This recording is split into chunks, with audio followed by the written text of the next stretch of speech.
노인장 기요양 등급 몰라서 못 받으면 억울합니다. 충북 음성의 85세 할머니. 충북 음성군의 작은 시골 마을. 아침 해가 떠오르면서 85세 유순래 할머니의 하루가 시작됩니다. 허리가 90도로 굽어진 할머니는 지팡이에 의지해 겨우 마당으로 나섭니다. 평생 이 땅에서 살아온 할머니의 손은 거칠고 주름투성이지만 그 안에는 6남매를 키워낸 어머니의 강인함이 고스란히 담겨 있습니다. 1960년대 나라가 가난했던 그 시절부터 할머니는 새벽 4시에 일어나 논밭에서 일했습니다.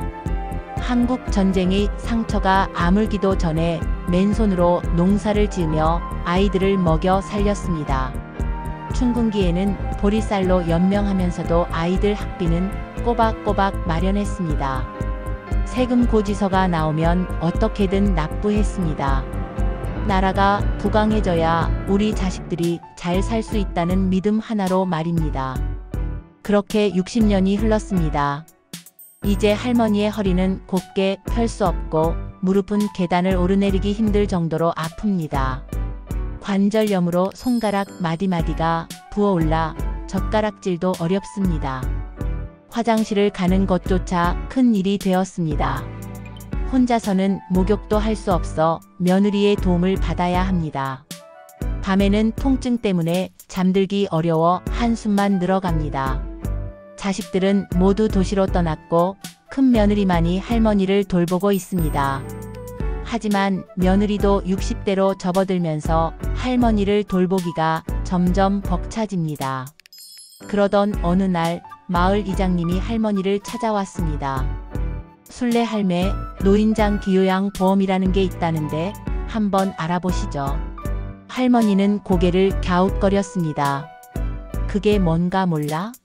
하지만 이장님은 이미 인터넷으로 정보를 많이 찾아봤습니다.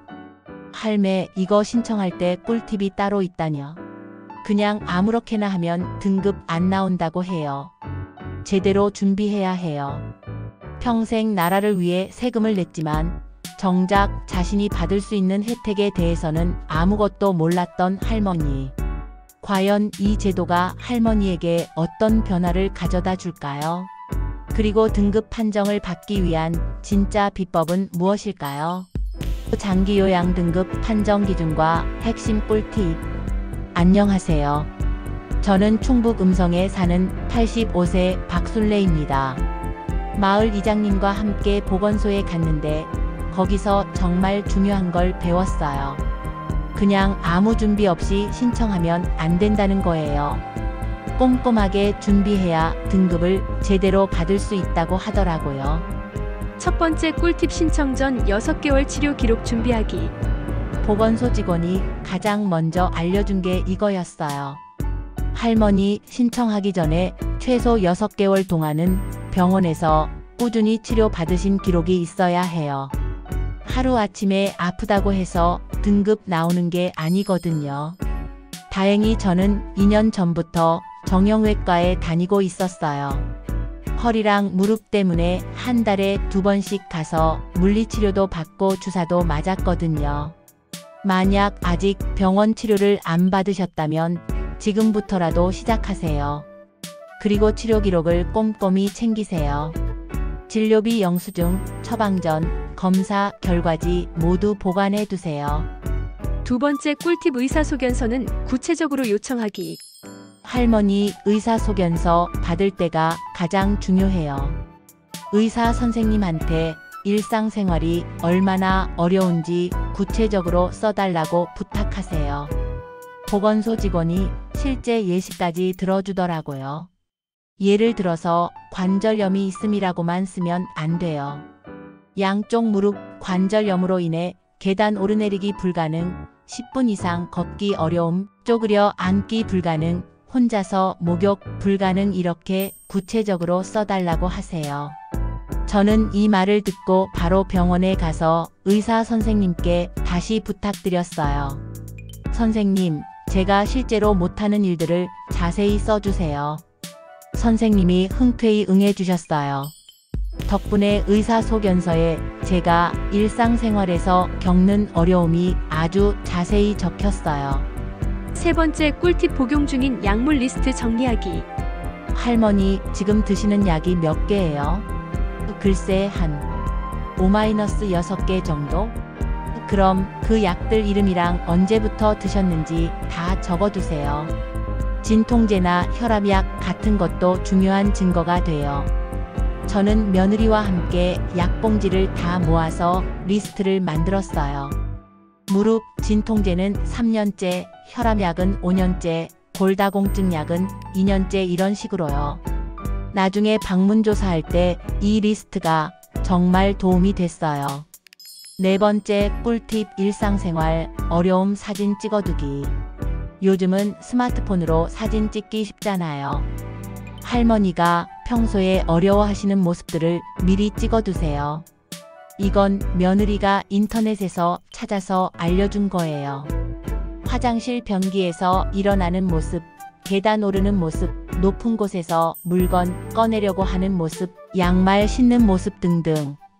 처음엔 부끄러웠는데 어머니 등급 받으려면 필요한 거예요 라고 며느리가 설득해서 찍었어요. 정말 도움이 많이 됐어요. 다섯 번째 꿀팁 등급별 기준 점수 미리 알아두기. 보건소에서 들은 건데 등급별로 점수가 정해져 있다고 해요. 1등급은 95점 이상, 2등급은 75-94점, 3등급은 60-74점, 4등급은 51-59점, 5등급은 45-50점, 인지지원 등급은 45점 미만이지만 인지기능이 떨어진 경우래요. 제 증상으로는 몇 점 정도 나올까요? 물어봤더니 허리, 무릎 문제로 일상생활이 많이 불편하시니 4등급은 충분히 나올 것 같아요 라고 하더라고요. 미리 알고 있으니까 마음의 준비가 됐어요. 여섯 번째 꿀팁 가족들도 함께 준비하기. 할머니 혼자 준비하시면 안 돼요. 가족분들도 할머니가 평소에 어떤 걸 어려워하시는지 관찰하고 기록해 둬야 해요. 이것도 중요한 팁이더라고요. 며느리가 일주일 동안 제가 하루에 몇 번 화장실 가는지, 밤에 몇 번 깨는지, 약은 언제 드시는지 다 적어뒀어요. 나중에 조사원이 물어볼 때 정확하게 대답할 수 있었어요. 신청 절차와 방문조사 대비 전략. 이제 본격적으로 신청을 하러 국민건강보험공단에 갔어요. 며느리가 미리 인터넷으로 예약을 잡아놨더라고요. 어머니, 예약하고 가면 기다리는 시간이 줄어들어요. 신청 서류 완벽 준비 꿀팁. 창구 직원이 체크리스트를 주면서 설명해 주더라고요. 이 서류들이 하나라도 빠지면 신청이 늦어질 수 있어요. 장기요양인 정신청소 현장에서 작성 가능. 신분증, 주민등록증이나 운전면허증. 의사소견서 가장 중요. 진료기록지 사본병원에서 발급. 복용약물 리스트 직접 작성한 것도 오케이. 일상생활 어려움을 보여주는 사진들. 특히 의사소견서는 발급받은 지 3개월 이내 것만 유효해요. 너무 일찍 받으면 안 되니까 신청 직전에 받으세요. 방문조사 전 집안 정리 꿀팁. 방문조사 날짜가 잡히고 나서 며느리가 또 인터넷으로 정보를 찾아봤어요. 어머니 조사받을 때 주의할 점들이 있대요. 첫째, 집안을 너무 깨끗하게 정리하면 안 된다고 해요. 할머니가 혼자서 이 정도로 정리할 수 있으면 건강한 거 아니야? 이런 생각을 할 수 있다는 거예요. 그래서 평소 모습 그대로 두었어요. 둘째, 복용하는 약들을 잘 보이는 곳에 놓아두라고 했어요. 조사원이 한 번에 볼 수 있게요. 셋째, 지팡이나 보조기구들도 평소 사용하는 곳에 그대로 두었어요. 방문조사 당일 핵심 전략. 드디어 조사 당일이 왔어요.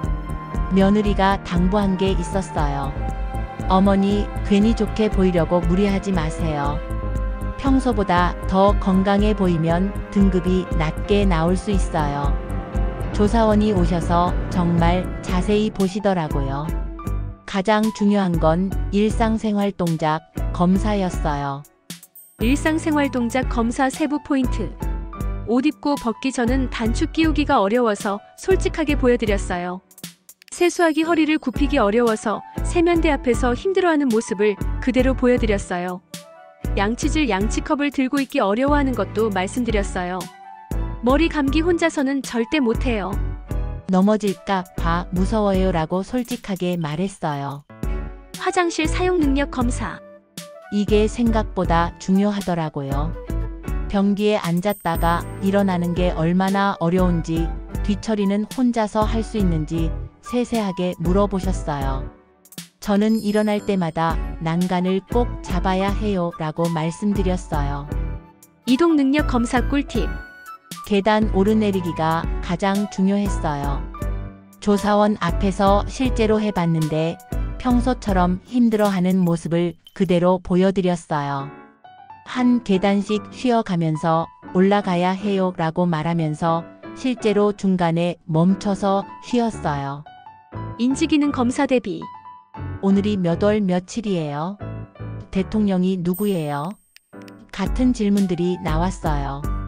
이건 솔직하게 아는 대로 대답했어요. 괜히 모르는 척하면 나중에 문제가 될 수 있다고 며느리가 말했거든요. 가족 면담 시 주의사항. 조사원이 며느리하고도 따로 이야기하더라고요. 평소에 할머니 돌보시면서 가장 힘든 점이 뭐예요? 할머니가 혼자서는 못하시는 일들이 어떤 게 있나요? 이런 질문들이었어요. 며느리가 정말 솔직하게 대답해줬어요. 추가 증빙자료 제출 꿀팁. 조사가 끝나고 나서 조사원이 추가로 필요한 자료가 있으면 보내주세요 라고 하더라고요. 저희는 미리 준비해둔 사진들과 병원 검사 결과지를 추가로 보냈어요. 이것도 도움이 됐다고 생각해요. 결과는 한 달 후에 나온다고 했는데 그 기다리는 시간이 정말 길게 느껴졌어요. 하지만 제대로 준비했으니까 좋은 결과가 나올 거라고 믿었어요. 등급 판정 후 서비스 이용 꿀팁과 현실. 드디어 결과가 나왔어요. 4등급. 저희가 예상한 대로였어요. 하지만 등급을 받는 것보다 더 중요한 건 이제부터였어요. 어떻게 서비스를 이용하느냐가 관건이었거든요. 요양보호사 선택 꿀팁. 등급 통지서와 함께 온 안내문에 요양기관 목록이 있었어요. 며느리가 말하길 어머니, 요양보호사 선택할 때도 신중해야 해요. 한번 정하면 바꾸기 어려우니까요. 우리 동네에만 5개 요양기관이 있더라고요. 며느리가 하나하나 전화해서 알아봤어요. 물어본 것들이 요양보호사 경력은 얼마나 되는지, 우리 집까지 오는데 시간이 얼마나 걸리는지, 갑자기 못 오는 경우 대체 인력이 있는지, 서비스 시간은 정확히 지켜지는지. 서비스 계획서 작성 꿀팁. 요양기관에서 나와서 서비스 계획을 세웠어요. 여기서 중요한 건 제가 정말 필요한 서비스가 뭔지 정확히 말하는 거였어요. 할머니, 어떤 도움이 가장 필요하세요? 요양기관 상담사가 물어보더라고요. 저는 우선순위를 정해서 말했어요. 목욕 도와주기 가장 중요.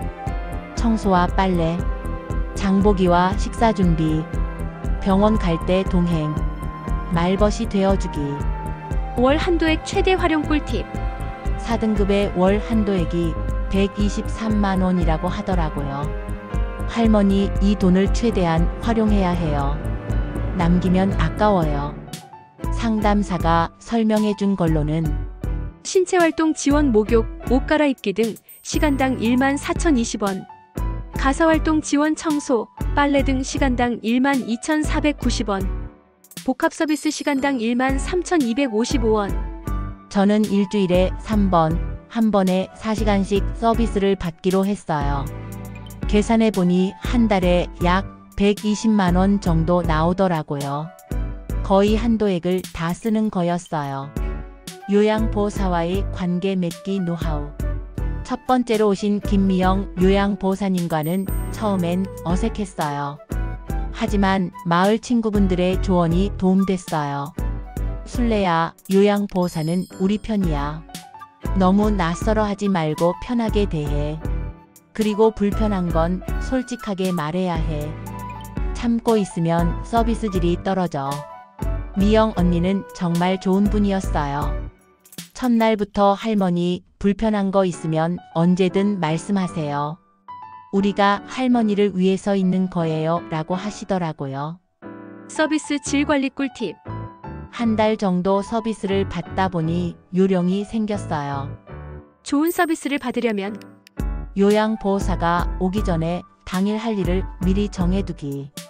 만족스러운 부분은 칭찬하고 아쉬운 부분은 정중하게 개선 요청하기. 요양기관과 정기적으로 소통하기. 서비스 기록지를 꼼꼼히 확인하고 서명하기. 추가 혜택 알아내기 꿀팁. 미영 언니가 알려준 건데 장기요양보험 말고도 받을 수 있는 혜택들이 더 있다고 해요. 기초연금 매월 32만 원 소득에 따라 차등. 노인 돌봄 서비스 안전 확인, 생활교육 등. 경로 우대 혜택 지하철, 버스 무료 이용. 틀니, 임플란트 건강보험 적용. 할머니, 이런 혜택들도 신청해보세요. 모르고 안 받는 분들이 많아요. 미영 언니 덕분에 기초연금도 신청했어요. 이용료 부담 줄이기 꿀팁. 서비스를 받으면서 한 달에 12만 원 정도 본인 부담금을 내야 했어요. 처음엔 부담스러웠는데 미영 언니가 할머니 생각해보세요.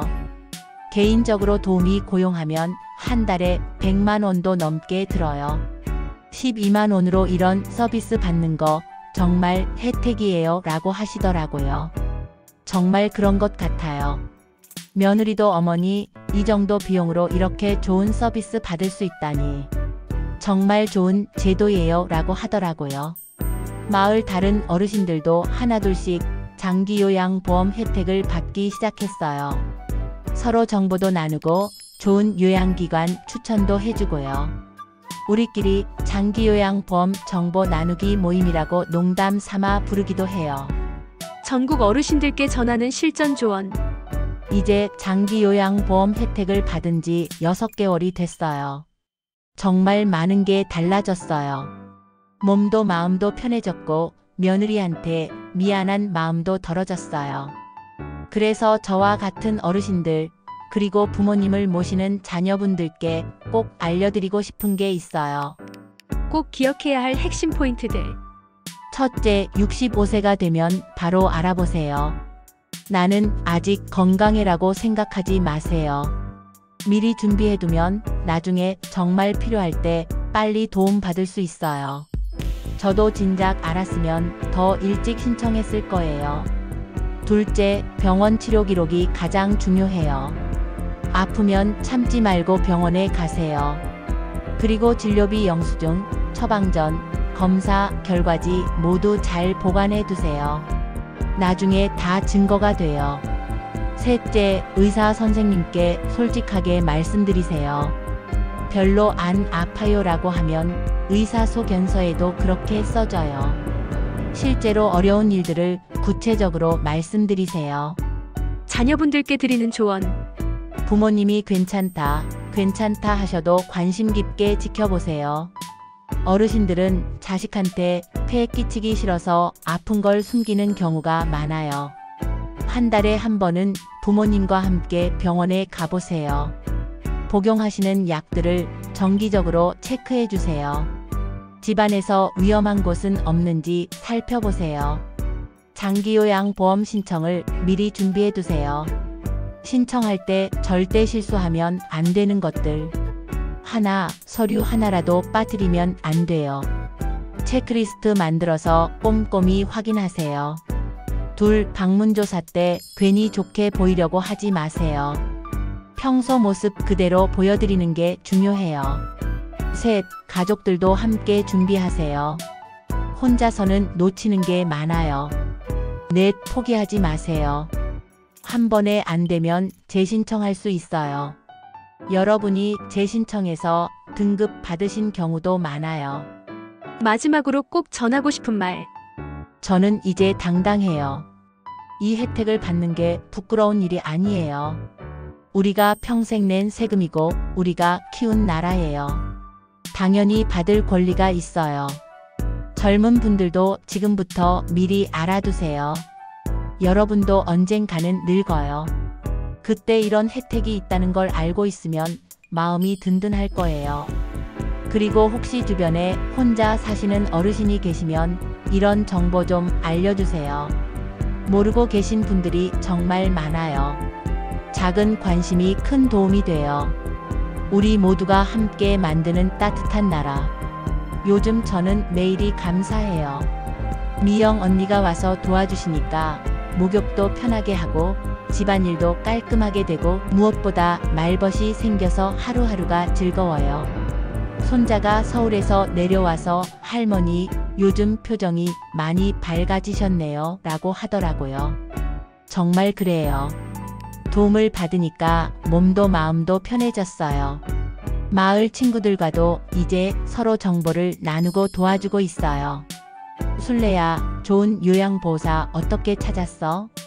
병원에서 의사소견서 받을 때 뭐라고 말했어?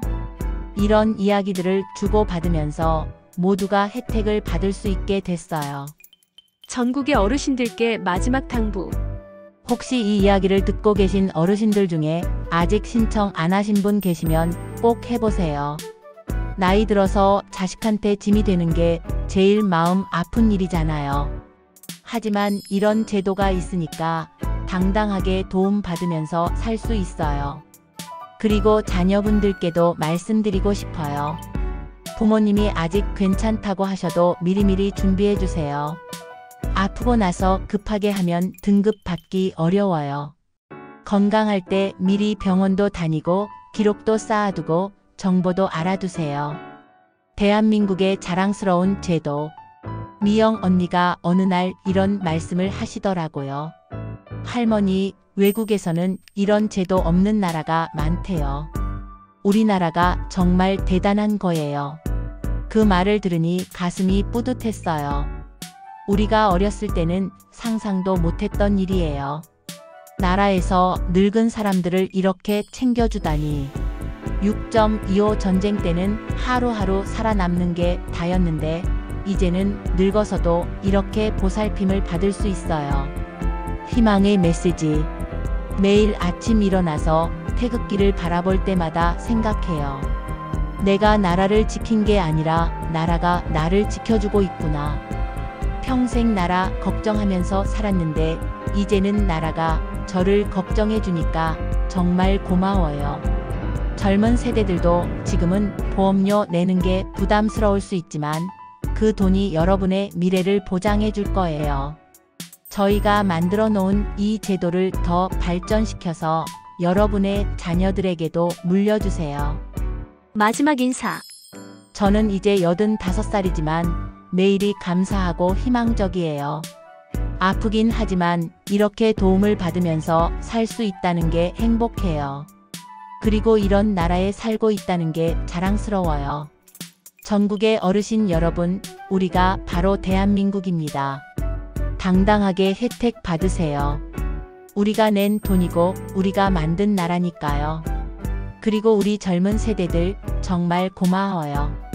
여러분이 있어서 이 나라가 계속 발전하고 있어요. 건강하세요. 행복하세요.